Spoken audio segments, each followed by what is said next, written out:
something go right over the top of us that look like a long cylindrical object that almost look like a cruise missile type of thing moving really fast.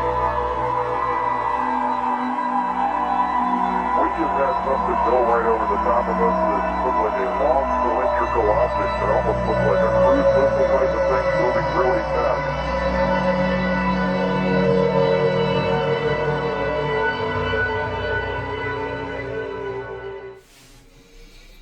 Okay, so my feeling is, I mean, to me, what makes a conspiracy theorist is somebody that has refused to accept the mainstream paradigm in terms of academia and all the rest of it, and that general intelligence, cognitive ability, is not higher among conspiracy people. I mean, we're just looking at this bit of research here. Across many peer-reviewed studies in psychology and cognitive science, general intelligence scores tend to be the same or slightly lower among people who believe in conspiracy theories, or strongly believe. This is usually because belief is associated with lower analytical thinking. In other words, going through all of the bits of thinking. And that's a very, very complicated thing in a political situation, because you don't really know what the influences are. You can always go deeper. Well, yeah, I mean, evidence counts for a lot, especially when it comes to conspiracy theorists. So if they haven't got an analytical approach to gathering the evidence of their theory, and they're just going by word or whatever, or what have been told, and they haven't got the receipts, they're not sitting there with proof, and they're not sitting there with a detailed itinerary of breakdown on how these things occurred and why we are being lied to about them, then it's very difficult for conspiracy theorists to find footing on their theory and portray it to others in a believable manner. What if you're being lied to about anything? I mean, conspiracy theorists love to think they're being lied to about everything. I mean, a normal person doesn't believe that the news would ever lie. The problem with that is, I think the average person has the capacity to accept that they've been lied to and move on. I think the conspiracy theorist, once that trust has been broken, their approach is to, well, if I can't trust what you're telling me on this subject, why should I trust you on anything else? And that has nothing to do with intelligence. That has to do with life experience, and also, I think, a mind that always questions the world around them. And I think that's healthier, personally, to question the world around you rather than to be someone that accepts everything that you're being told and fed. But I don't think that's necessarily true of most people. I don't think that most people ever, if someone feels that something was lied about in a political way, that one person, they want to see justice on that person, because the news doesn't normally lie. So a normal person does not believe the news normally lies. It's subjective, isn't it? Yes, generally, the news won't lie about the weather. They won't lie about the traffic jams. They won't lie about big things that affect that particular region or country, i.e. politically or, socially. But when it comes to money, when it comes to the military, when it comes to things that generally are kept in a world of secrecy, you have to expect that you cannot be told the full truth. No, but that's not what most people do expect, is what I'm saying. Most people think that the US went into Afghanistan because of 9/11, because they were trying to flush out terrorists, because they were trying to find bin Laden. Now, most people were fed lies to think that. They weren't fed the truth to think that, were they? Well, I don't know, because I don't know what the truth is. Well, the truth is more evident now than it was at the time, and that's always the case, Okay, so there's a good example of something. See, most people look back at the weapons of mass destruction thing, and they don't really think to themselves the news cannot be trusted. They just think that was like a one-off. So it comes back to the point you were making. They just forgive the news every time.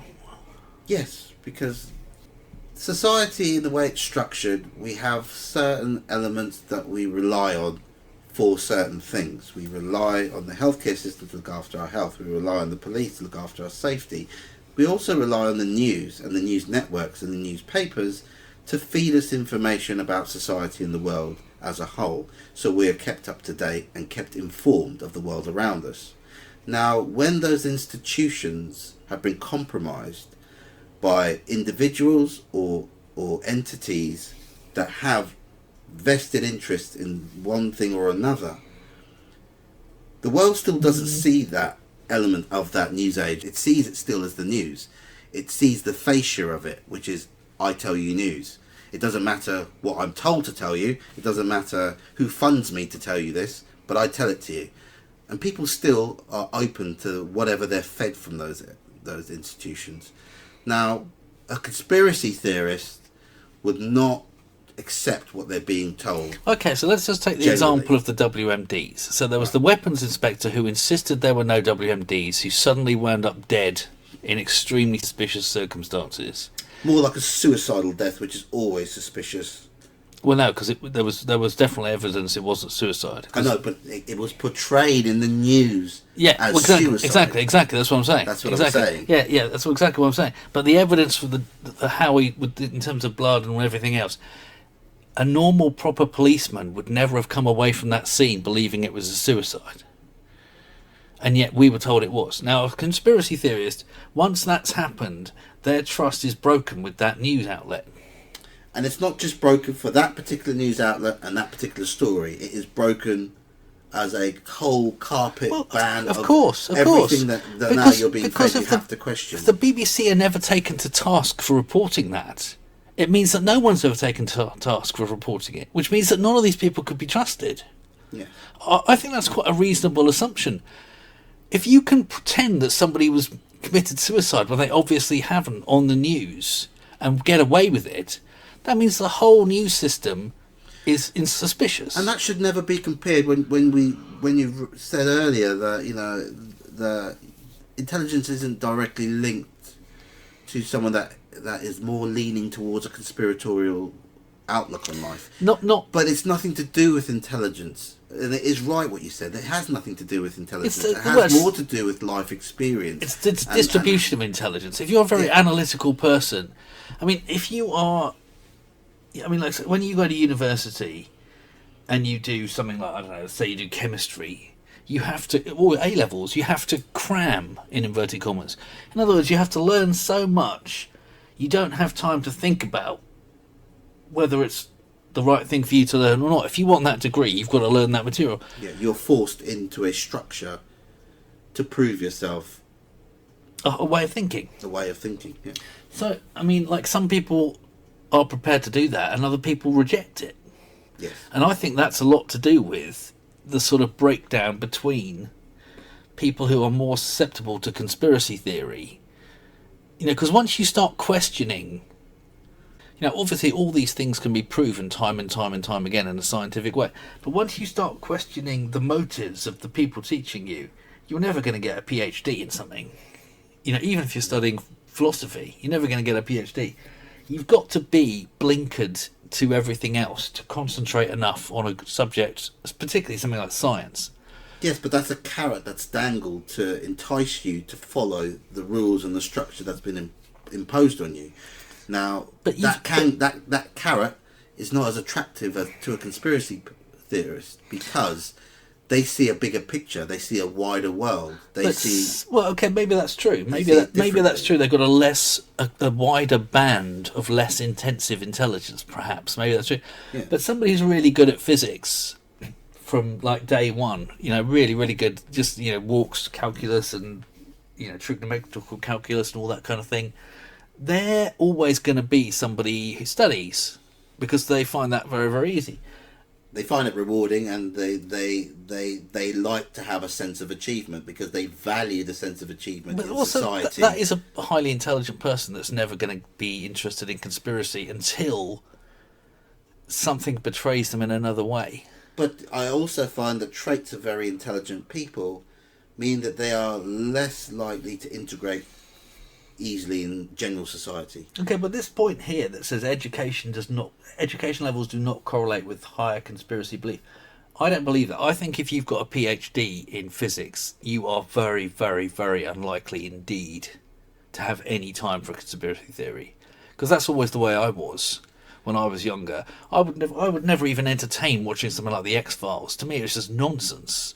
It's taken other things that have happened to me throughout my life to make me realise that there were elements in my education that weren't necessarily for the betterment of me as a person, or particularly anyone. That's exactly the point I made earlier. Life experience tells you more. What's in front of you, what you feel, touch and see, what's going on in front of you and around you will influence you more. But than what someone tells you. I mean, ironically enough, nowadays, back in the 90s, I would have said to you that fact is all that matters, everything's maths. Everything is maths. That's what I would have said to you when I was doing my degree. I would have said, every single thing we can observe is maths. And looking back, it's such an absurd point of view that everything only makes sense once you measure it. It's exactly the opposite of reality. The most real things we have, looking back now, to me, are sensations, feelings. A fact can be looked at from different points of view. Even a number can be looked at from different points of view. Absolutely. The purity I used to believe existed in maths is based on so many assumptions. A fact is way, way, way out there. A feeling is right in front of your face. And, statistics can be altered. I come from a financial background, so analytically I work with numbers daily.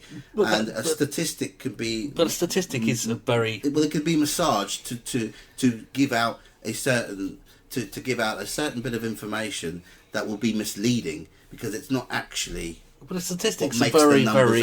Statistics very, very feeble bit of maths. Especially when you're playing with high level numbers that incorporate many different facets within those numbers. But what I mean is, even the most fundamentally pure bits of mathematics are not as pure as I used to put. In my mind today, are not as pure as I used to believe they were. I used to believe they're the most important thing in the world. So, however, I do want to say that this point too here, I believe there is a link between. If I'd carried on at university to do a maths MSc or PhD, I'm sure I never would have entertained conspiracy theory ever. Because I probably would have wound up a professor and never got out of uni. Indoctrinated into the system to actually.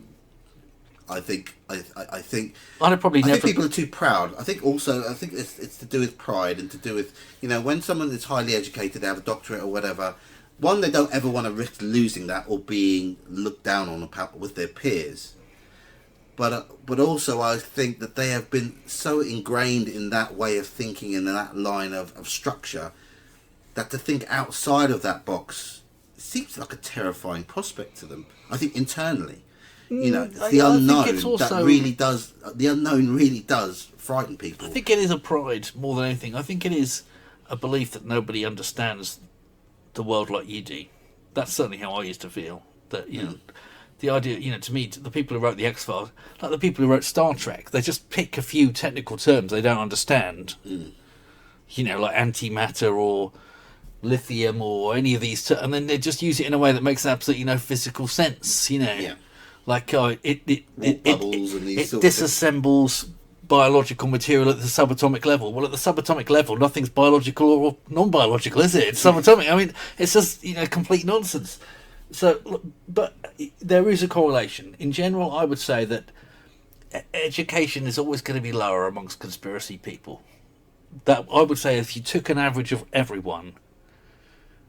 Well, that hasn't been helped by QAnon and MAGA and all that. I think that's drastically reduced the conspiracy IQ level quite far down. But there are many educated people that I know myself that question certain aspects of what they're being. I think it also depends what kind of degree you've got. If you've got a history degree, then I think you're very highly susceptible to. Because the thing about history. No, I disagree. There have been many historians that have got on podcasts and died on the hill of this is what it actually is, because this is what it actually means. These are what the scribes tell us. This is what the carbon dating tells us, and this is it. But that's an archaeologist. It's not a historian. Yeah, that's true. That's an archaeologist, but also with history and what they've read in scripture. You know, let's just question religion for once. We are all, you know, well, not all. Sorry, definitely not me included. I'm not sure about you, but there are billions of people that subscribe to exactly every word of the Quran or the Bible or the Torah, and that scripture is gospel. It means everything to them. And it's true. Okay. But the point I was going to make about history is that history is about, if every single time you study history, you can study it deeper. If you had a microphone and a camera in the office of Winston Churchill, Stalin, and everyone else all the way through the Second World War, you would have an exact understanding of what happened, but you haven't got that. No. So you can only piece together what is written down, and depending on what source you've come from, even thinking of a source as primary, as all sources are biased, of course they are. You know, to be analysing anything that's happened that not in your presence, you have to be open to the idea, I would say, that you're not getting an unbiased version of the truth. I mean, even if you look at something like very, very recent history, how the Iraq War is considered to be in the Middle East compared to how we consider it in the West is so unbelievably different. Yeah, perspective means everything. And in the Middle East, they believe the Americans were burning the wells. Yeah, that's only history is written by the victor. That's only in the 90s. The saying is true. History is written by the victor. So the people in the Middle East believe the Americans were burning the wells, and we believe it was the Iraqis. But think about what that means. That means that everyone is told the opposite story. Exactly, but what I'm going to say is, to your point, where you use the analogy of being a fly on the wall for Winston Churchill and Stalin. Yes, if we were the fly on the wall, we'd know exactly the intricacies that led to big decisions. But what we are given historically is what the results of the big decisions that were made, not what actually drove them to those decisions. And it's those intricate little insights that are actually vital to know. And I think what a conspiracy theorist does against what a normal person will do is to be less accepting of the official documentation of what has happened in something historically against what those individuals that were involved in those were doing, and the intricate details of what led up to that occurrence. So either way, one's not necessarily better than the other.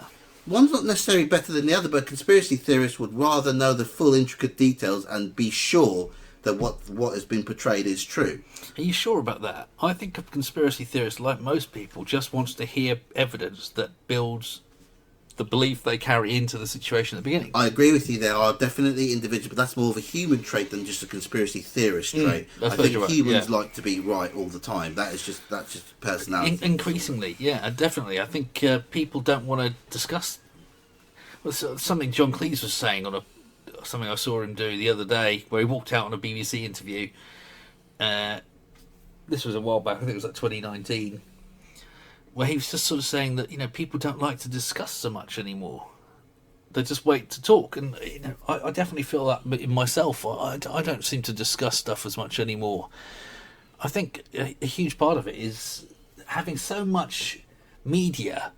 You can always find a media that enforces your belief. Yes. So if you're a radical Muslim or radical Jew or radical Christian, you can find a video channel that will bolster your belief. Yeah, there is a cushion for every belief. Yeah. So people don't want to hear people with a contrary opinion so much. No, I think that has become more prevalent in today's society than ever, because we are flooded from all directions and all perspectives of all topics. Because it's overloading the system. The whole structure of YouTube is, if there's a gap, make a channel. Yeah. So there's a channel for every single type of opinion in the world. So nobody ever has to discuss anything. No one has to come to agreement anymore. But you say that, yes, but then we go on to what is popular and what is not. Now, you could say that there's a channel for Nazis that just want to talk about Nazi stuff, but that's not going to be a popular channel. It's not going to trend. It's not going to go far, because it is an opinion that is not shared by the majority. Yeah, but it still means that the people who watch the Nazi channel are never going to agree with the people who watch the socialist channel. But they will never be heard because they will never be heard because they are not the mainstream. They are not they are not the majority. But they're still going to have to come face to face with people from other paradigms, and there's going to be more argument than if they'd had to all share BBC Two. I think we've all been subject to. Like, let's just use a modern day analogy of Trump supporters being questioned on their dedication to following their leader, despite all the damage he's doing directly to them. They still blindly follow him, and that is to do with pride. That is to do with personal preference on what they see the world to be and what they would rather the world be, and they are willing to dismiss facts because of pride. Now, I don't think.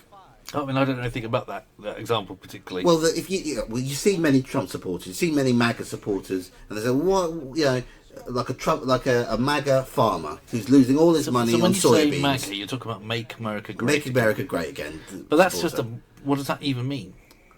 Well, I'm not going into what MAGA means. What I'm going into is the type of person, the personality. You're talking about someone that has a kind of mainstream view now, because obviously there were a lot of supporters of Trump who followed Make America Great Again. But despite all the physical evidence that they're being shown, with their bank, with the cost of living going up, with the loss of the economy, interest rates shooting up, and so forth, these are directly affecting them negatively, but they still support the person they support. Not because it's right, not because it's factual, but because their belief drives it. So now we're going into the belief side of things. Hang on a second. What we're talking about. If you say to somebody, "I'm here to make America great again," and you're doing the opposite, you are misleading them. But they're still following you. But that's because that's because you're telling them. I mean, like, that happens all the time. You know, it's like a con man, right? I mean, people fall for scams. I mean, I don't think that's got anything to do with the conspiracy type of people or not. No, but what we're talking about, I think you're losing track of where we were. What we're talking about is people's belief systems driving their opinion so much forward, even if it's wrong, they don't care anymore. But we're talking about consensus. You're mis-selling them something, aren't you, in that regard? Well, an individual's mis-selling a wide range of a wide number of people. If you tell somebody, I mean, if I told you that these pills are going to make you better, it's going to take quite a long time for you to realise that they don't. Do you know what I mean? Because I'm a doctor and I'm wearing a white jacket and everything, and I'm selling you these pills. I'm in a place of authority. I'm selling you these pills. You're paying for them. There's all kinds of laws to protect you. It's going to take you quite a long time before you realise these things are killing you. Do you know what I mean? I think that's not so much people believe it. I mean, they should believe him. He's a leader. I mean, who else are they supposed to believe? They should believe the evidence that what they see in front of their eyes, which is what a conspiracy theorist would do. A conspiracy theorist would say, right, well, you're telling me this, but the evidence is what I'm seeing around me and how it's affecting me is telling me something completely different. But is there only now I question your motives. Now I question everything you say. Now I think that's normal. I don't think that is anything that. I think that's healthy. Is there only one way to interpret? Does everyone think that what Trump's doing is bad for his people? I mean, surely some people. No, well, that's what I mean. They don't. They believe, despite the fact that the evidence to the contrary, that he's still doing the job he said he would do. Okay, well, there you go. There's another, because all the but the evidence says differently. Okay, but all the media might be reporting that he's doing the media that they read. But that's the other issue. You know, that goes back to what we were saying. We are, especially society today, is under a deluge of information, going all sorts of directions. Some information you agree with, some you don't. But if you don't agree with that information and it's actually factual, does it make it any less true or not? Right, so that brings us on nicely, I think, to point number 3, where it says conspiracy thinking correlates more with personality traits than intelligence. Now, strong predictors, I don't really know what it means by predictors of conspiracy belief, include high openness to experience, high need for uniqueness. I know what others don't. Well, I would say that that's quite a big part of becoming a scientist or a historian or anything, is to know things that most people don't. So I'm not sure about that point. Trait distrust. I don't really understand distrusting the traits of something. Well, I think how I interpret a trait distrust is the norm, questioning the norm. So traits, traits of government, we give them tax money, they provide us services and make sure that we're happy. That's a trait of government. Now, we've seen otherwise. We've seen individuals within the government profit off of our suffering and profit off of our money. That's not a trait of government. That's outside of what government should be doing, but it would never be noticed unless someone questioned them. Right, I'm with you. I think that's a great way of describing it. I mean, it just reminds me of when a young person comes up to you and says, why is this, and you say, well, we give the government money, and you explain the most basic rules of society, just like I'm sure people used to do to me, and of course those people believe it. You make it sound very reasonable and everything else. That's what society's all about. But increasingly when we get to this point here, feeling powerless or alienated, I would say that that's happening to the vast majority of people as we speak. I would say that more now than ever, even people who have put a lot of money away, have quite an expensive pension, but maybe have paid off a lot of their property, and are suddenly finding their property is in a neighbourhood that's going downhill fast, the crime's going up, and the value of everything they've ever put into their situation is visibly being squeezed out, and people are starting to feel, particularly younger people, powerless and alienated. But is that going to be a rise, do you think, in conspiracy theory? But that is right. So people, feeling powerless and alienated. Now, I think yes, I agree with you. I think a lot of people are feeling that. But as individuals, there are billions of us. We're all individuals. We all have different personality traits. Obviously, we can put personality traits into brackets that kind of correlate with each other. But there are some people that will fight back. Some people will get defensive and try and fight the system and fight it back. There are some people that will just roll over and just let it consume them. There are some people that just want to escape it and get away from society as a whole. And there are some people who find community and build something to deal with it. Yes. Yes. I mean, I think in a lot of ways those are the most effective people in that kind of situation. It's the sort of people who think, okay, let's start a soup kitchen, or let's start a... But exactly, but let's narrow this down into the conspiracy theorist. So if, I think a conspiracy theorist, like I said to you earlier, once society has proven to them that they can't be trusted, right, institutions, whatever it may be, their outlook on the world takes a different view. Now, there are many different ranges of conspiracy theorists. There's one sort of conspiracy theorist, I'm sure, that will never trust anything of anyone and any entity, what they say. That's the extreme. There are other ones that have more focused conspiratorial thoughts. Somebody who's been betrayed by a particular thing. Right. And they will never trust that thing or whatever that. For instance, so like perhaps in a lot of ways, the simplest, most common kind of conspiracy theorists are these people who go around saying they'll never get married. Yes, they've been bitten by something, and now they're never going to get married. They have complete distrust of everything. Well, I think that's a very good point. I think we've had the massive rise of toxic masculinity with Tate and all these individuals that say never trust a woman, treat them like dirt, this, that, and the other. That's someone that's been really badly scarred. Now, they might have certain points which we might ring true, but they also have certain points which aren't accurate and are tailored to their own personal experience. Okay, I don't know specifically what you're talking about, but I was talking more about all these people you see online who were saying, I'll never get married. They're in their 20s, and they're saying they'll never get married, I'll never meet the right person. That is a reaction. I would say that's partly feeling powerless and alienated, but that also has also a lower perceived control over life's circumstances. They feel that any woman they meet, whether it be online or in flesh or whatever, is going to be something out of their control.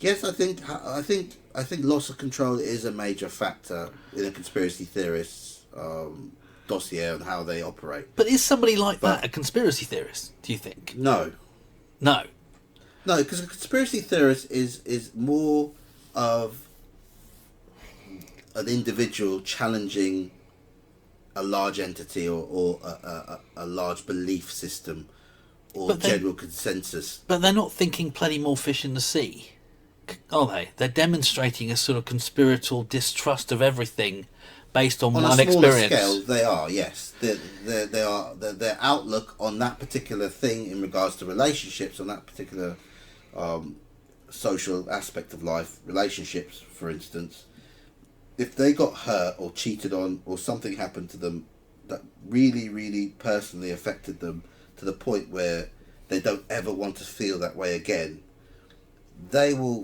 be very hypersensitive to anything. Anyone that discusses relationships, they'll be hypersensitive to. Anyone that shows interest in them having a relationship directly with them, they'll be hypersensitive to. Okay, so and many different types of relationships, be it friendships, be it family, be it potential mates, it will affect their outlook on relationships in general.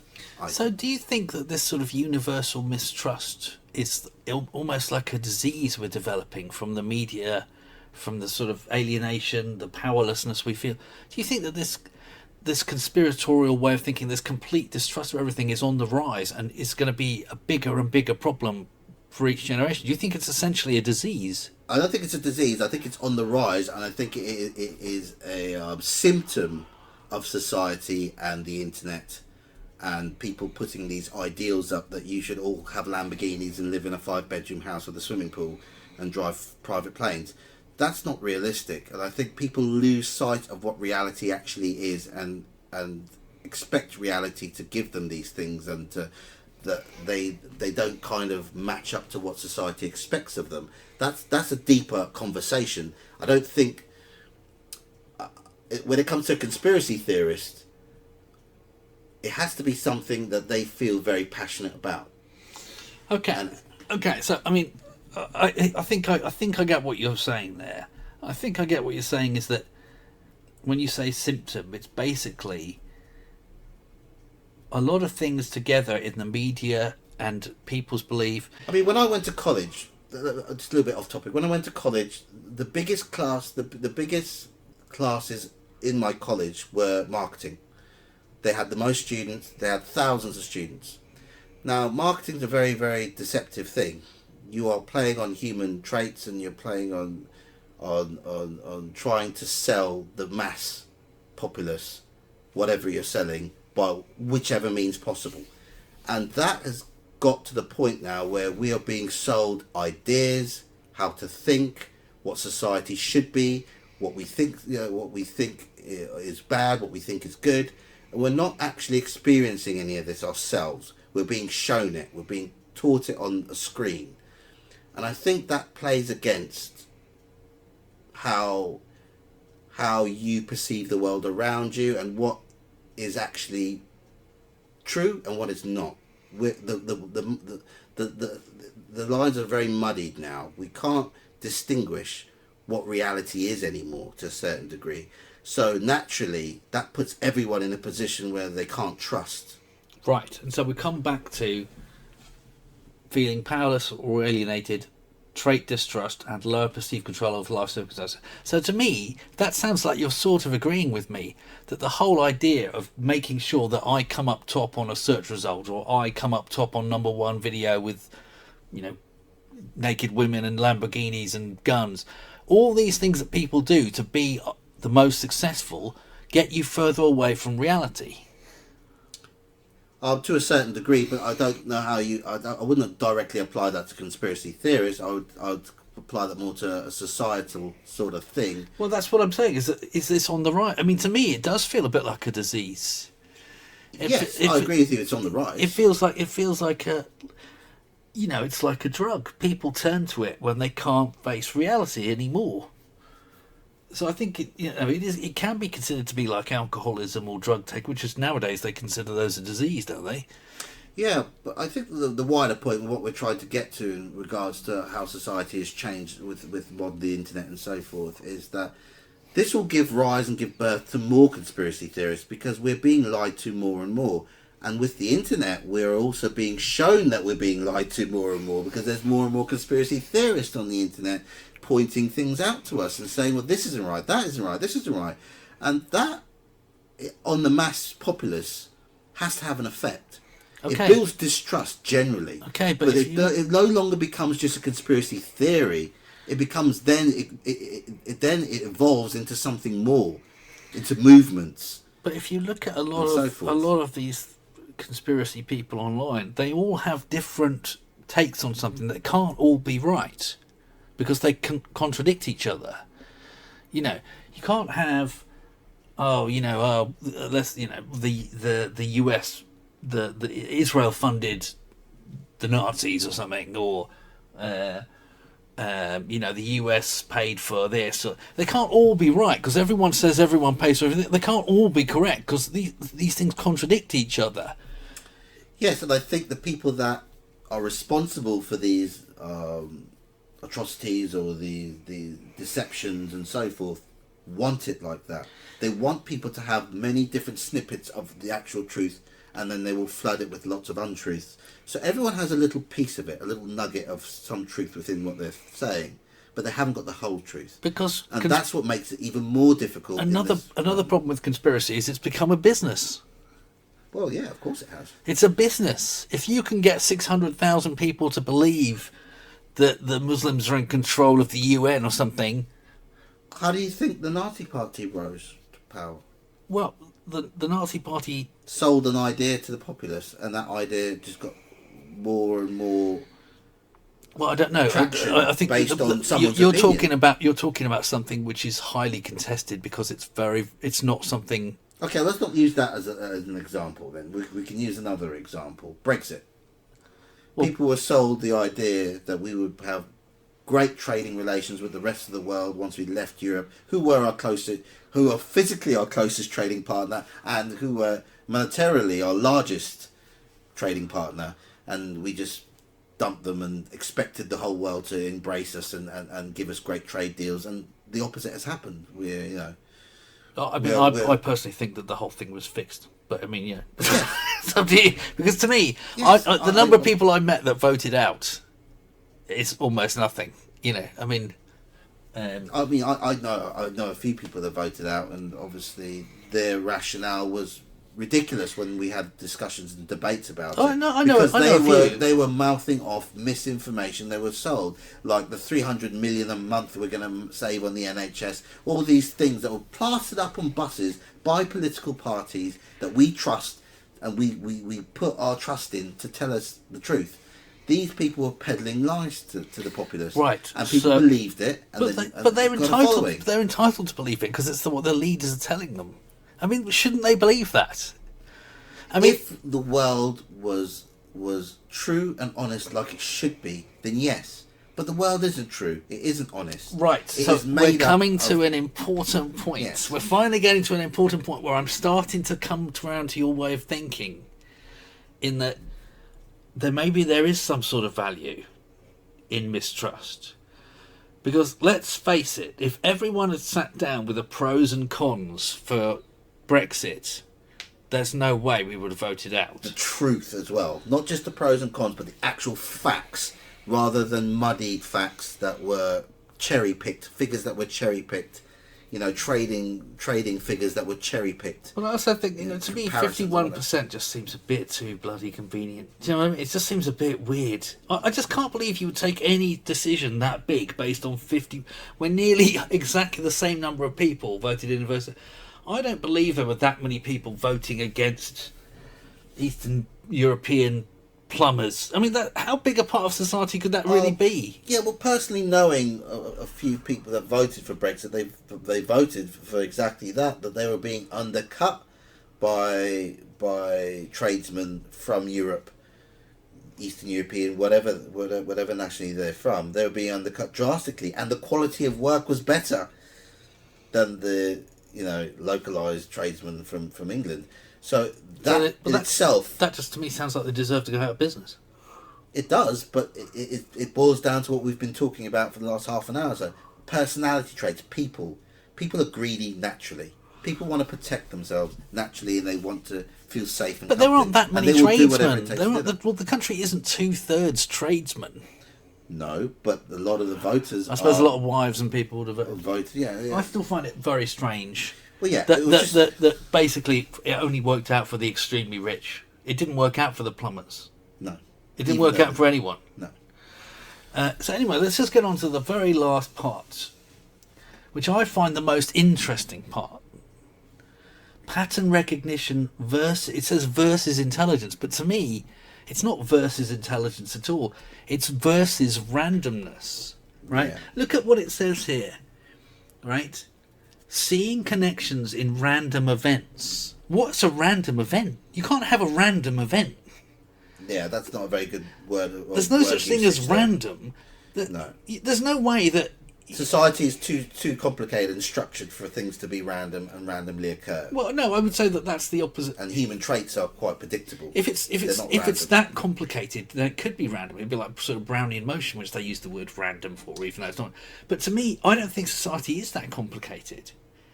I don't think things change that much. They just fire a lot of details. If you think about how the rich, the sort of the money lenders make their money, it's never changed. In 1,000 years, how they make their money is exactly the, they might come up with different names for it and different this and just different interest. It's just the same thing. It's paying to be allowed to have money, which is a very, very, very simple way. Being deemed eligible enough to be given money. Right. Exactly. Yeah, credit score and all this now. Exactly. Brilliant. You have to be deemed brilliant. Eligible. Absolutely brilliant way of doing it. I mean, nowadays, they've dressed up what in the Bible would have been usury. To be some sort of, I work in finance. Yeah. Oh, you mean you strangle people for money, basically. I mean, to me, this is where I start to feel some sort of sympathy with the conspiracy people. Because I don't believe that the banks get richer and richer and richer by random events happening one after another. I think you'd have to be barking mad to believe that. Yeah, exactly. I can see that they have a plan and they're carrying it out. Yeah. Anyone can see that, surely. But people just don't want to question it because it's their lives are too consumed with their daily life. Exactly. They're too busy to think. Exactly. And we're conspiracy theorists. Allocates time specifically to do that, specifically to question why is this happening? This is not right. People need to know about this. It needs to change. Yeah, because I think now we're getting to something interesting. Is that when a conspiracy theorist person is on a train, they're not looking up the football results. No. They're thinking about what's the reality of the Gaza Strip. What's the reality of Afghanistan? Why does everyone invade Afghanistan? Why does everyone invade Afghanistan? Everyone invades Afghanistan. What is this? What is the driving force behind this sudden push to? Let's use Venezuela as an example. This is up to date right now. Right. Let's use Venezuela for example. I don't think anyone truly believes that America all of a sudden has a problem with drug intake, especially when the two biggest drug distributors, Colombia and Mexico, are much closer to their border than Venezuela, and the producers are within the borders of Mexico and Colombia more so than Venezuela. Venezuela is a very large, obviously, producer of drugs, but it's nowhere near, and it's geographically nowhere near. Well, we don't even know. Come on, we don't even know how many drugs they produce or anything. We're relying on information that's secondhand at best. But true, but at the same time. They are people are dying. They are spending millions and billions of pounds on military equipment going into the region. They are killing innocent fishermen or people deemed to be narcos people or whatever. I know people from Venezuela, and they've never told me there was a big drug problem. No, well, I've lived near Venezuela, so I know there isn't. But what we all know is that they have the largest oil reserve in the world. What we all know is that Hugo Chavez really wanted to ring fence and protect the Venezuelan people from outside influences taking control of these natural resources, and he kicked all these companies out. Right. And what we do know is those companies have wanted to get back in for decades. And suddenly we're looking at pattern recognition. Iraq, Iran, exactly. Venezuela, Regime change. oil, Yes. regime change, Yeah. military influence. And a conspiracy theorist does exactly what you just did. Start putting some dots together. Start putting frickin' 2 and 2 together. And making if a you pattern. can't make a pattern out of that, I don't know what to say to you. Exactly. And is that a measure of intelligence or not? I think it's common sense more than intelligence. I think it's... How it's many life times does it experience. have to happen? Exactly. In it's our experience. lifetimes, how many times has this happened? It's happened since... I mean, crikey, if we go back far enough, Suez... all the way through. There's one constant. But that's the point I'm making. It's nothing to do with intelligence. It's to do with physical experience that actually happened to you, that you're actually seeing in front of you, that you're actually experiencing. So let's do another That is point what- here. One thing that this thing has not mentioned is the correlation between age and conspiracy theorists. Surely as time goes by, sooner or later something's going to happen to you that you're going to think, hang on a minute. Even if you've got a PhD in microbiology, one day you're going to be watching the news and go, oh God, they're invading for more oil. Surely you're going to start... That's starting to be a conspiracy theorist. That's going to theorist. flick a switch in your head to say, well, that happened then, that happened back then and then as well. That has to put a puzzle together in your head to say, that is not... What I'm being told is not accurate, and I cannot believe it. Or I cannot bring myself to believe that. And that is the core of a conspiracy theorist. And even the most pig-headed kind of person who's like, oh God, you just think the whole world's just a bunch of criminals stealing oil. Yeah. Well, more or less. I mean, on some level, how much evidence do you need? The thing is, with today's society, there are a very, very minute amount of people that hold all the wealth and all the power, and they control all the corporations and all the governments they want. And not a lot of them live in South America. And not a lot of them live in South America, exactly. And they dictate to us what goes on. Now, I will be called a conspiracy theorist for saying that. But that is a fact. Because that would be a conspiracy. Yes. Because let's face it, if you were the 3 richest blokes at your local golf club and somebody wanted to move hole 9 6 feet to the left and none of you 3 wanted it, it wouldn't move. Exactly. That's how it works. That's how society works, and that's not fair. That is not how government is meant to represent us. It's not an inability to accept reality. No. As so many people paint conspiracy theorists. I mean, I was just calling it a disease 10 minutes ago. Yeah. And perhaps there is some validity in that. But it's a disease that's being forced upon people. I think you're using the wrong words. Would never use it as a disease. I would use it as a symptom, because it's not. It's systemic with the reality that we are in. Okay, so maybe the information is the disease. The misinformation is the disease. And the symptoms. And we are reacting to that. We're just displaying the symptoms. So But we're that is still displaying the so that's symptoms of still that misinformation. still having a disease. The disease is the media. Yes, the disease is the controlled media and the people that we rely on to govern us and to feed us information. Well, I think that's a fantastic. I mean, having come to this discussion fairly determined to sort of poo-poo, as it were, conspiracy theory. That really, I mean, what we've just gone through in the last half an hour really makes, longer than that, 45 minutes now. Well, I've got some more things to drive it home to you, okay? I've got a few more things to drive it home to you. Let's talk about something I know you wanted to talk about at the beginning of this. You wanted to talk about the idea of conspiracies that started out as conspiracy theories, and here we are, proven facts that were once called conspiracy theories. Yeah. So I think I'll let you just lead this one. So I think you have to be a certain age. I don't know if our listeners are of that age, but if they can think back to the 60s and sort of around that sort of time, the 70s, there was MK Ultra. Now, MK Ultra was a conspiracy theory about brainwashing. Now, I remember MK Ultra. Not that I watched the what's it called, the X-Files at the time, but I have started watching it very recently in the last few months, and it's way better than I ever thought it was going to be. It's fantastic. I always thought it was just going to be a load of kooky nonsense, but I tell you, I love the camera work in it, but that's another discussion. But he talks about MK Ultra, the bloke, Mulder. Fox Mulder, not Mully. That's Scully and Mulder, isn't it? Yeah. That's right. Mulder and Scully. Right.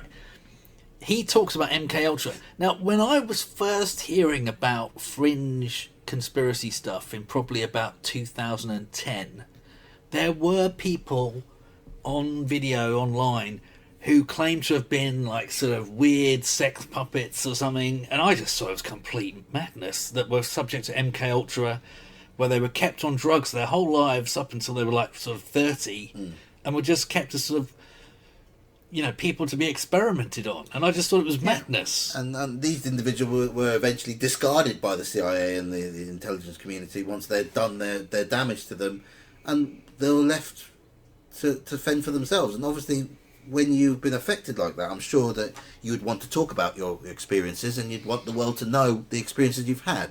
And that's, in many cases, when it comes to conspiracy theory, it takes whistleblowers and people to come out and to say to you that this has actually happened, and it's no longer hearsay or Chinese whispers. It actually happens. But, right. So let's back to MK Ultra. So obviously, this was like a paranoid fantasy about brainwashing, which was proven by the CIA declassifying files back in the 70s. Okay, but even then, in the 70s, these people were still completely ignored, laughed at. They were made to feel extremely... Well, you've got to take into consideration that society isn't... You can't compare society today to what it was like in the 70s. You've got to remember that people were less savvy and they had less information to hand. Even in 2010... They relied on the news networks and the newspapers for all their information. Obviously, people read books and so forth. But even in 2010, I didn't believe those people. Yeah, well, the internet wasn't really that as big as it was now, and the information flow was different back in 2010 than it is today. So, yeah. So, obviously, the CIA, basically the CIA drugged unwilling citizens with LSD. Right. Now, that in itself is so illegal. It's truly astonishing that they did that. Yeah, and this is not just... These aren't... They weren't even all American citizens either. Some of them were Canadians. Well, they weren't government employees. They weren't soldiers. They were just individual, secretly drugged, unwilling people. Just the general society, general But they weren't even all American nationals. They did to Canadians. Did a lot to Canadians. Did a lot of people in Cuba as well. There were a lot of people in Cuba that were affected by MK Ultra, and they ran these like psychological torture experiments. Now, what does that mean? Like sleep deprivation and stuff? Sleep deprivation. Showing them images of death and horribleness or whatever. Oh my god! You know, locking them in a room with just images and lights, and you know, exposing them to these different types of crazy experiments. I don't know the details. I'm not a doctor. So this all operated illegally for more than 2 decades. This is all about 20 years creating trauma. Exactly. And experimenting on people with trauma, which is exactly what so many of these people who are now coming out of pedophile rings are reporting. So this was a massive conspiracy for many years, for decades. People, if you said that this MK Ultra, people would just put you in the loony bin straight away and put you in a corner. They don't want to talk to you. You know, you'd be ostracised from your social groups and society in general if you were to discuss this. And then all of a sudden, you know, enough pushback came that eventually, and I think not only pushback, but I think the rules in America where the release of government information, it could vary from 20 to 50 years or whatever. Oh, it can go up to like 95. Go up to 95 years. Yeah. I think basically they ran out of time on this particular one, and they had to give the information out. Well, I think it's also because the people who found out they'd been doing FOIA, this were absolutely disgusted. Well, yes, obviously then you have the victims who have who can only scream so much. But of course, before people have to actually listen to what they say. Well, the other thing they could do is go to a doctor and say, "Look, I was forced to," and the doctor would examine them and go, "Yeah, I concur. Exactly. This guy was tortured." Yeah. And so, I think it was under Bill Clinton's government they actually paid damages in the 90s. In other words, they admitted the whole thing. Yeah. And obviously, the FOIA, the Freedom of Information Act, helped with this proof.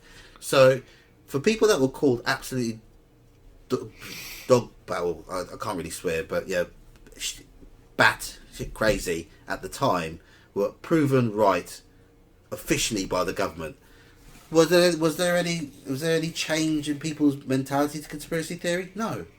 Because once that conspiracy was proven, there were still thousands of other ones that people were still peddling in that same time period, and they were still bracketed as crazy. Now, for instance, there's another. Let's just use another one. How about Watergate? Okay, let's go down to Watergate. Watergate was a massive conspiracy. It involved the actual removal of a president of the United States.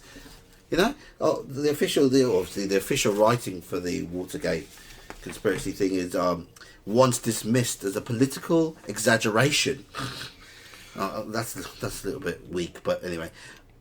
So it was investigative journalists. Yes. Tapes. They taped court cases.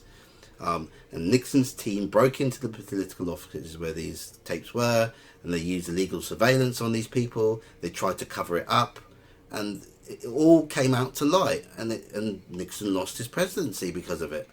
You know, and this it was mocked by the administration as a conspiracy theory. Now, that to me almost makes you wonder if that's the origin of the term. Yeah. Is they thought, well, what can we come up with in the way of a term that makes it sound like this could never be true? What about conspiracy theory? Yes, because then it's never reality. Yes, yes. When you have add the word theory onto it, it devalues it. It devalues it as something that's never going to be proven. It's just someone's thought. Every conspiracy is a theory. Yeah. Now that to me is another feather in the cap for the conspiracy theorists, really, because what it means is that they are recognised by the administration as a threat. Yes, because whereas Joe Bloggs on the street worrying about what SAT score his kids are going to get isn't a threat. But these people are criminals. Yeah. And the conspiracy theorist is a threat to them, but a normal person, I'm not going to use the word normal, but everyone else isn't. Yeah. That to me is a feather in the cap. That is a positive for conspiracy theory. Well, yeah. I'm not looking to point score here, but what I'm trying to portray to the audience itself is that, you know, what once was madness could also 2 years down the line, 5 minutes down the line, could be proven to be absolute gospel truth. You know, when I'm not going to go into that, but do we believe that shamans and so forth and spirituality is completely wacky and not true? We don't know. You know, we have theories, we have many people writing on it, but that could be proven to be true. You know, there's many things. Let's go back on. That's a bit off topic. Let's go back on to another one. So where are we going down to now? Which one? Operation Northwoods is another one that was quite well known. Now this one is. You can go into this one. This one is something I looked into. So this was in the 50s that it was originally designed, and this is pretty scary stuff. Okay, the original plan was to fly a jet airliner into a skyscraper. I think it was in Miami, as close as you can get to Cuba, and then they blame it on the Cubans. Just to trigger a war. Crashing an airplane into a skyscraper and then blaming someone else. It was just for any excuse for them to so then they could invade. Validate their now need to invade. If you can't see a pattern between that, so taking an airliner, crashing it into a landmark, using that as an excuse to blame someone else so you could invade them, is exactly what happened on a famous date in September 2001. Now, I wouldn't even say that you have to be looking for patterns in anything to realise that there's a horrible problem here. Yeah. So first of all, think about the climate. So let's just say that. So this was a CIA thing, was it? It was, yeah. Okay, so you've got to be sat in the Pentagon, and you're having a meeting with people who are being paid to protect American lives, sitting around a table, and someone says, "Right, have anyone got any ideas?" You put your hand up and say, "How about we kill loads of Americans, and then use it to invade Cuba?" And someone goes, "Excellent, let's do that." Can you imagine the climate you'd have to have around that table for even someone to even dare suggesting something like that? That's probably why when these things are planned, they are only planned with selective individuals who they know will be on board, and it's done under the biggest secrecy. Come on, there's got to be a scribe in the corner with that, making a note of everything. It's got to be. This is not some. This was released.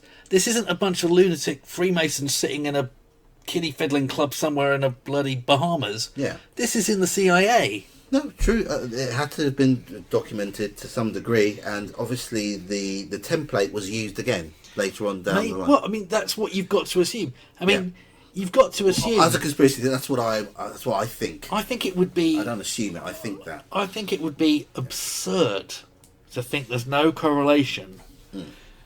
So when was Northwood released? Declassified in the 1990s. It was declassified before the Twin Towers. Exactly, and people still didn't catch on. Gordon Bennett. That's another thing that goes back to what we were saying earlier, and how we are controlled as a society by the information we are given. You know, people didn't make a big deal out of it, and the official line is never carried out but fully documented. Now that to me means that, okay, so all these people who are acting under full top secret, right? So even, let's just, back in the 50s, it would have been a girl in the corner with one of those funny little typewriter things that they use in courtrooms. Yeah. She's making notes of all this stuff. Yeah. And she never turned around and said, I've got to phone CNN. No. If CNN even existed then, I don't know. But she never thought, it's a greater responsibility. You're very much dissuaded to have a moral compass when you work in this sort of field of intelligence. I think they're very selective on the people they select. Think outside the box kind of people. Yeah. Think outside the box so far that you're not actually even trying to achieve what your goal is. I mean, how far out of the box do you have to go? So who exactly did they want to invade Cuba on behalf of? Well, obviously, they this comes at a time when, you know, the relationships with Cuba, Russia, communism against capitalism, it was a loggerhead at this time, you know. So they were looking for any excuse, especially a nation that close to the US borders, having that sort of outlook, a communist outlook against America's capitalist individuals. But even if you did that, let's just say that you did that and invaded Cuba. It just destabilises the whole region. Whose advantage is that to? No one's. Well, it is to the corporate powers, the military-industrial complex, of course. So is that who the CIA work for? Well, the CIA work for, yes, they do. I guess that's their main. We need to dig that up and find out who's in the room and exactly what the motions are. You know what I mean? Yeah. Whose plan is this? Under what? It's not like this is addressing a military need. No, well, maybe it was. Maybe it was a meeting about what steps could be taken. This is an offensive planning operation. This is nothing to do with defence. This is an offensive. Well, this is to kick off the war. Well, it is basically stopping the Russians having a place to put missiles near the USA. So it is defence. Yeah, but it's also a change in ideology in the regime. They wanted to change people's outlook from a communist one to a capitalist one. Obviously, that didn't work very well, and it still hasn't to this day. But yeah, it's just another conspiracy theory proven right. Another big one, which is massive and affects millions of people, is big tobacco hiding evidence of cancer links to cigarettes. Now, I'm a smoker. I still smoke, unfortunately. But never once. Obviously, I'm quite young, but back in the day, I remember, I do a bit of antique hunting, and I remember going to an antique store once and seeing this old metal advertisement board that had a picture of a man sat on a hospital bed with a cigarette in his hand. I'm sure some people could recognise that picture, which indicated to me that even hospitals back in the 50s and 60s and so forth thought that smoking was healthy for you. Well, it was good to calm the nerves and to relax you. Also, they would have been under huge pressure from very big companies. I mean, can you imagine how big these companies were back in those? Because smoking is something people did constantly, even in the office. It was something that was glamorised. You had Marilyn Monroe and, you know, Humphrey Bogart and all these individuals on your screen smoking a cigarette in their elegant suits and dresses and, you know, portraying a lifestyle of abundance and affluence. And, you know, associated with that was smoking a cigarette. So obviously many people fell into that trench. Of course, the production costs of it are so small. But no one had a vested interest in looking after your health or studying the effects of this. It's like the Banana Republic kind of thing too. It's just such a simple, easy production. Yeah. So obviously, so this is once dismissed by the general populace as fake accusations from activists at the time, and it was obviously proven. Internal documents leaked in the 1990s proved that there was research secretly done by these companies to research it, and they found that it did have a direct link to cancer, but they never released that to the general populace because it would have destroyed their market. So this is again vested interest against your personal interest and the general interest of the populace at large. That no one else questioned it, but a conspiracy theorist will question it. A conspiracy theorist will try and bring it to light, but they'll still be laughed at, even though there is a direct link to factual information that proves the theory. So let's get something straight here. That when we think about the story that Michael Mann made that film out of, The Insider, those two were basically working on the inside to expose a conspiracy. Yes. And they would have been called it conspiracy theorists until they exposed it. When suddenly they became investigative journalists again. But even, let's go a little bit more. What about Julian Assange?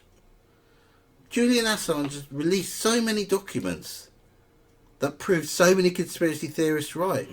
But yet we're still banded as crazies. And that really disappoints me. That, humans as a species, I mentioned this earlier, well I didn't mention it earlier in this, but I said it to you earlier, that humans as a species were social animals. We are big groups of people that socialise amongst ourselves, and we rely on each other for different traits that we have to get along, for society to move forward. And with if you look at meerkats, for instance, they have a very complicated social structure. There's always one meerkat that's on the lookout. There's always one meerkat that's on the lookout, and that is screaming for danger whenever danger's there. They all listen to that meerkat and run in their holes.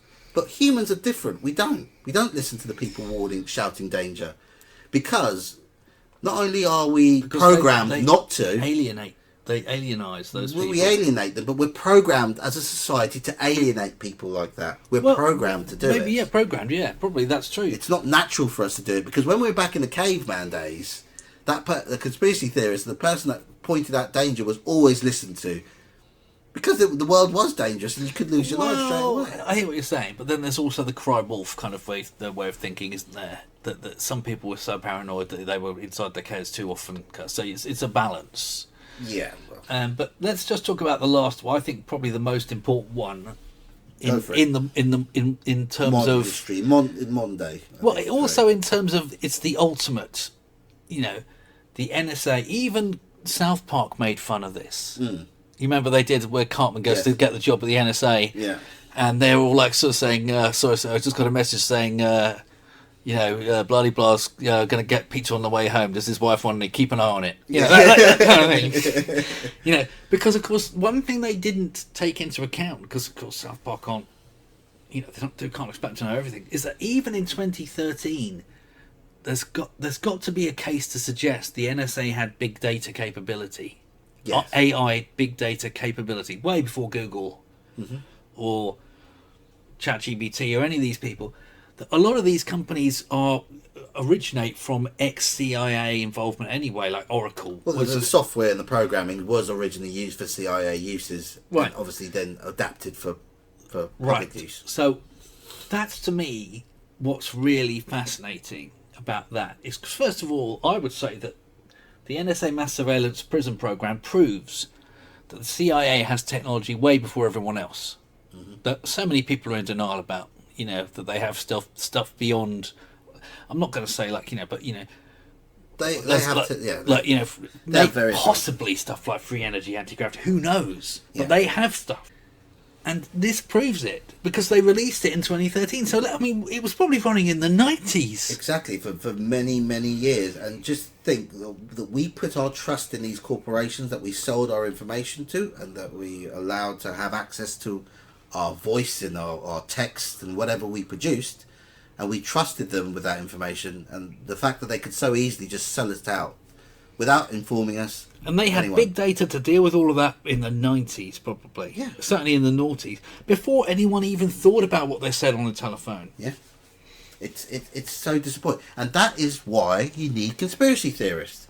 Because none of this would come to light. None of this would ever have come to the surface, and no one would be none the wiser, and we'd all carry on suffering without knowing this knowledge, and without having the knowledge to then question other things that we are being told and fed. So let's try and come to a conclusion. Yes, I accept that the cleverest people in the world are the academic people. I completely accept that. I mean, I used to be one. I used to think I was super clever, doing all my mathematics and other things. But what I've learned in the last 30 years is that my confidence in my own understanding of the universe was not always to my own benefit. Sometimes it was to my own detriment, because I assumed so much for so long without believing a lot of people around me. I made the mistake of sort of pigeonholing myself into a sort of academic snootiness that, stopped me ever watching the X-Files or stopped me ever listening to stuff on the internet. Yeah. To me, I just regarded YouTube as a sort of conspiracy cooking pot that just wasn't worth any. And there are so many really clever people out there who do the same thing, and that is how people get away with things like MK Ultra and circles of weirdos hiding behind different religions and mistreating children and everything else. And somewhere in the middle of all of this, if we start accepting fringe ideas, I don't even want to use the word fringe ideas, but the number of people who are suspicious of things like big banks, usury, as it used to be called, money lending, they have as much to tell the academics as the academics need to tell us. And, when you look at all the things that have been invented, like plastic and combustion engines, in the long run, has any of this stuff done us any good at all? I mean, maybe hygiene, but I'm not even sure that you could count hygiene as a technology. It's just common sense. Pharmaceutical companies. I mean, some of the drugs I'm sure are helpful to certain people, but in the most part, I would say that technology has done at least as much harm to planet Earth and the human mind as it has good. I mean, I couldn't put it as eloquently as you. I agree with every point you've just made. What I would say is, being a conspiracy theorist myself and not having trust in institutions around me and the people in power who want to dictate how we should live our lives and who try and steer us and direct us in a path that benefits them and their pockets more than our well-being. That is what drives me to carry on questioning what I'm being told and fed by the mainstream, because I know that the mainstream is controlled by entities and individuals that are truly selfish and truly don't care about the world around them or society in general, just what they can get for themselves. Now, and perhaps you deserve some respect for doing that. But I think that's what we've arrived at the end of this, is perhaps you deserve some respect for doing that from everybody. Well, that's the thing, and I hope people take a lot away from this conversation and just think twice before you place judgment on someone that has a conspiracy theory, because without people shouting out warnings, you'll be blind to the world outside. Thank you.